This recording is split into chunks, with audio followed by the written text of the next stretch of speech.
Hey, listen here. I knew people would be disappointed with this year's iPhone. That was no surprise to me. They're disappointed every year. We get the Jax Films parodies every year. We get the iPhone 10 rants every year. All the headlines saying, I'm not buying the iPhone 10 and you shouldn't either. I know, but I'm still the top defense lawyer for Apple, okay? Just because I knew this would happen doesn't mean I can't complain. This is your Apple Sheep's defense rant of the iPhone 10. Let's begin. So I've nailed down some of the top complaints I've seen with the iPhone 10, and I'm here today to explain to you why you shouldn't worry about them, or why you shouldn't be too concerned, and why, while we've been thinking about the iPhone 10 for the past couple days, Apple's been thinking about it for the past 12 months. So it's possible they may know a thing or two that we don't. Let me debunk some things today. So the first big complaint, probably the top one, is Face ID. People are unsure about the removal of Touch ID. Everyone's for sure said that a fingerprint reader is so much easier to understand than unlocking with your face. We've been using Touch ID for a while. In fact, Apple was kind of the company that made Touch ID normal and made it the gold standard of security on smartphones. There were fingerprint readers before Touch ID, but it wasn't really that common. And now Apple thinks they found a better way, but because when Craig Federighi first introduced it, they had a little bit of a mishap, which was quite embarrassing. I watched the keynote live, I live streamed it live, you guys were there. You saw me, I was laughing because it was quite embarrassing. And it definitely made a lot of people think, what exactly went on there? And if we see that part of the keynote, we see that Craig was trying to show off for the first time in a demo how Face ID worked, and sadly he couldn't get it to, which resulted in him saying the whole, oh, wait a minute, and then nervously wiping his face. Ho. Let's go to backup here.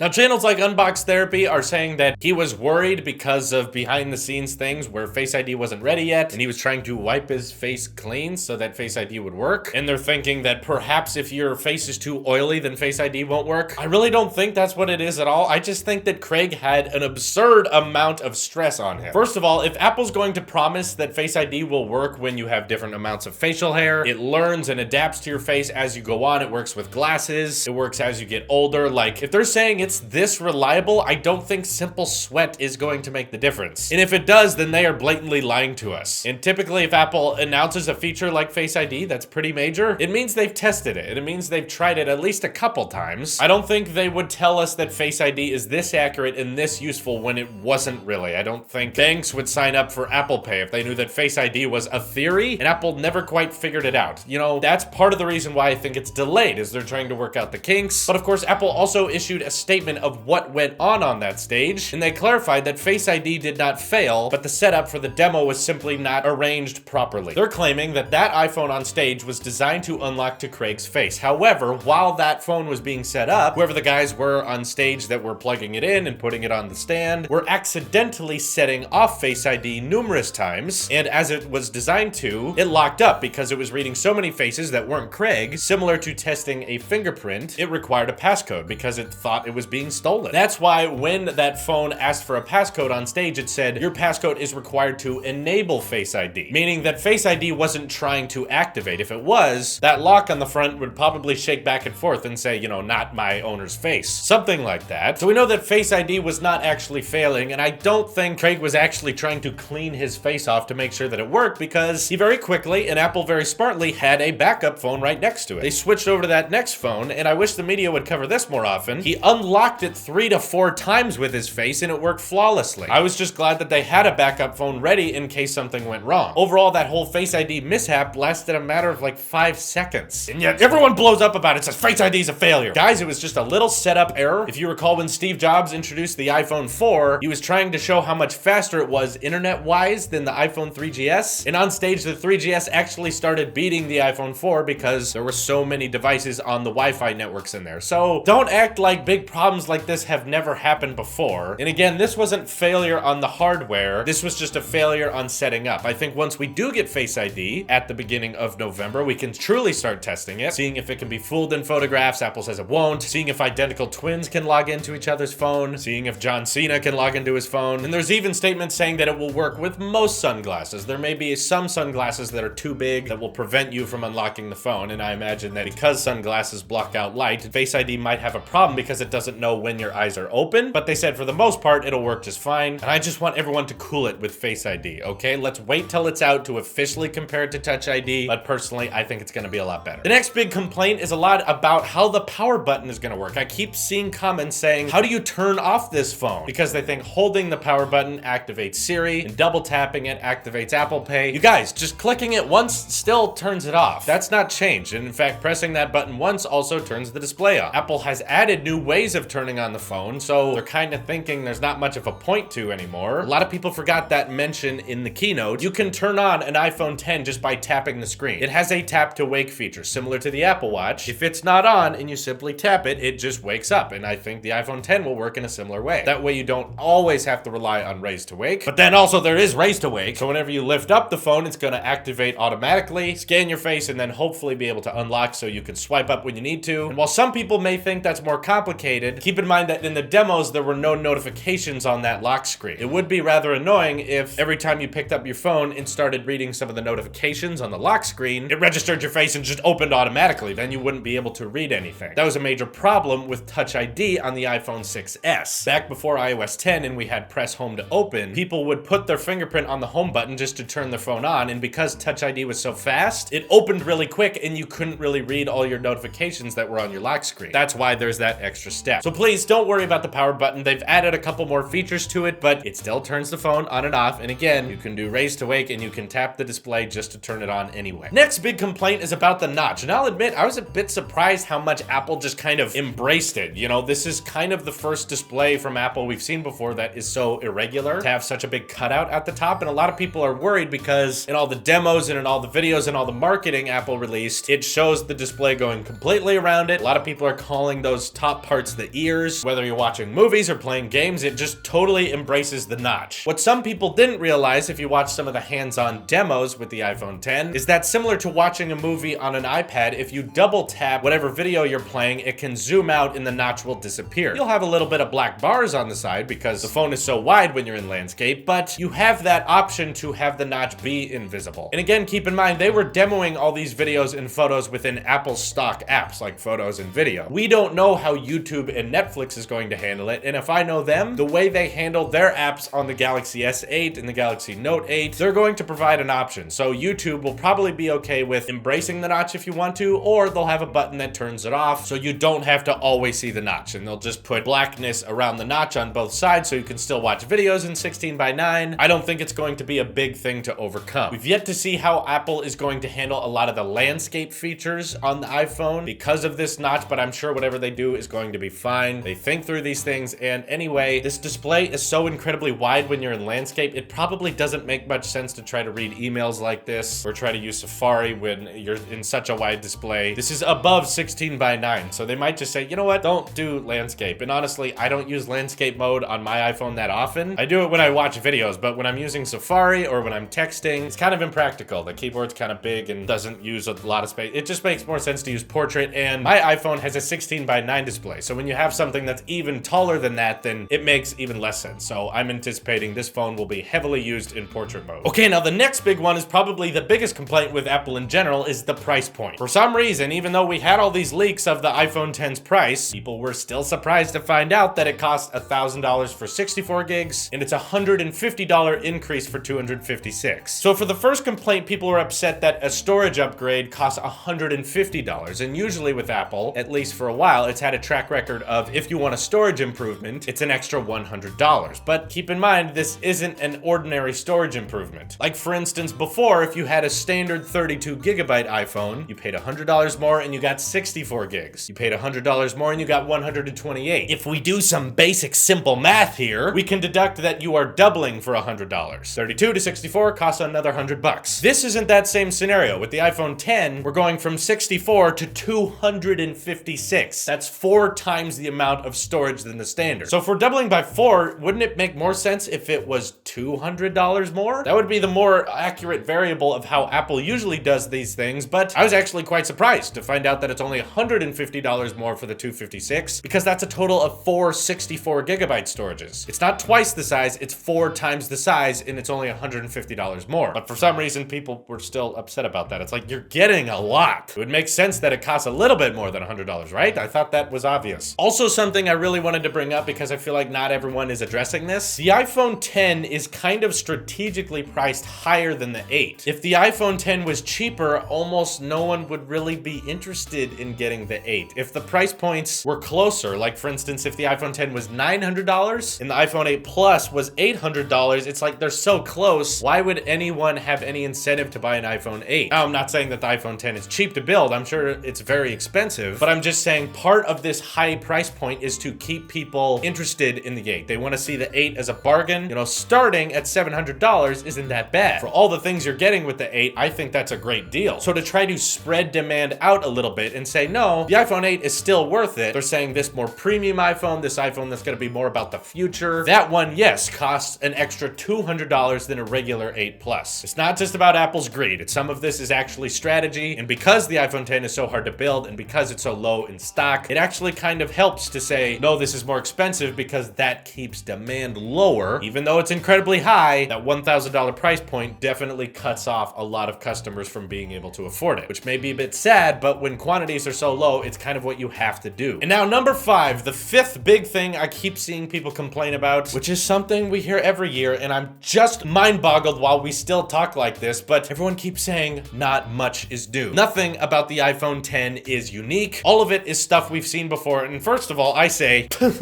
well, no. Apple has never really been the company to introduce features for the first time. No, they didn't invent Touch ID. No, they didn't invent unlocking your phone with your face. They didn't invent stereo speakers or waterproofing or even an edge-to-edge display. But from the beginning, what Apple has been known for is reinventing what's present and making it modern. So for instance, like Face Unlock is on the Galaxy S8. I know it wasn't introduced on that, but for example, it basically uses the same technology that Facebook does to just auto-detect a human face and say, that is the same face as earlier, which means it can be tricked by a photograph, but Apple wanted this to be held at a higher standard. So with this, it's a 3D map of your face. That's why when you set it up, you have to look all around. It means that you can't be tricked with a photograph. This is far more secure. And while no, Apple did not invent wireless charging, they're kind of the first to say, let's add wireless charging to all arrays of devices. That way, when that amazing device called AirPower, I want one so bad, is able to come out, you'll simply have one plug into the wall that can wirelessly charge both your phone, your watch, and your AirPods all on the same mat. Now, we've seen Samsung do stuff like that, but not quite to that scale. I've messed with S Gear, I've messed with Galaxy phones wireless charging, but to have one of the best wireless headphones, AirPods, as well as the #1 smartwatch in the world, the Apple Watch, and now one of the most popular smartphones, all charge on the same plate, I think that's so genius, and I think they've perfected it. So yes, I'm not trying to say that the iPhone 10 is a perfect phone, but that should go without saying. I find it ridiculous when YouTubers have to say that. It's like, well, duh. Smartphones have been around for 10 years. We're not going to achieve perfection that quickly. I wish that it had IP68 water resistance. Yeah. I wish that it came with a lightning to USB-C cable, but it doesn't. There are definitely problems with it. But that big question everyone keeps asking, is it worth it? That is entirely dependent on your money situation and what features are important to you. If you don't make a lot of money, no, it's not worth it. If you can afford that comfortably and it can add to your lifestyle, then great, it is worth it. Just understand that answer is different for everyone. And honestly, like, it's gonna be so high in demand, it's gonna be really hard to get one. So actually, no one out there buy them. They're a terribly overpriced product. You're gonna be disappointed by it. It's not worth it. Just don't buy it.